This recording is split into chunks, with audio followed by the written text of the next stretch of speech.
Bus book on creative non fiction category Abdul Latheef Maranchery. നീളെ തുഴഞ്ഞ ദൂരങ്ങൾ.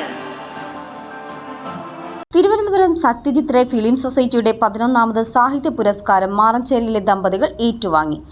വെറ്റിലപ്പച്ച എന്ന കവിതാ സമാഹാരത്തിന് സീനത്ത് മാറഞ്ചേരി അവാർഡ് ഏറ്റുവാങ്ങുന്നു. Retired government additional secretary Abdul Latheef Maranchery എഴുതിയ സർവീസ് സ്റ്റോറി നീളെ തുഴഞ്ഞ ദൂരങ്ങൾ ജീവചരിത്ര വിഭാഗത്തിലും ഭാര്യ സീനത്ത് മാറഞ്ചേരിയുടെ വെറ്റിലപ്പച്ച എന്ന കവിതാ സംഹാരത്തിനുമാണ് അവാർഡുകൾ ലഭിച്ചത്. തിരുവനന്തപുരം AKG ഹാളിൽ നടന്ന ചടങ്ങിൽ പ്രശസ്ത എഴുത്തുകാരായ ഡോക്ടർ ജോർജ് ഓണക്കൂറും KP ശ്രീധരും അവാർഡുകൾ സമ്മാനിച്ചു. സത്യജിത് റേ 11ാമത് അവാർഡ് സെറമണി സിവിൽ സപ്ലൈ മന്ത്രി GR അനിൽ ഉദ്ഘാടനം ചെയ്തു. സൊസൈറ്റി ചെയർമാൻ സജിൻ ലാൽ അധ്യക്ഷത വഹിച്ചു. അബ്ദുൾ ലത്തീഫ് മാറഞ്ചേരിയുടെ നീളെ തുഴഞ്ഞ ദൂരങ്ങൾ തന്റെ 30 വർഷത്തെ സർവീസ് അനുഭവങ്ങൾ ആധാരമാക്കിയ കൃതിയാണ്. തൃശൂർ HNC പ്രസിദ്ധീകരിച്ച ഈ ഗ്രന്ഥത്തിന് മുൻ chief secretary K Jayakumar IAS ആണ് അവതാരിക എഴുതിയത്.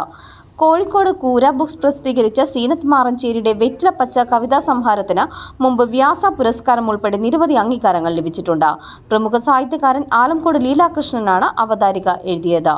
CNTV ചങ്ങരംകുളം.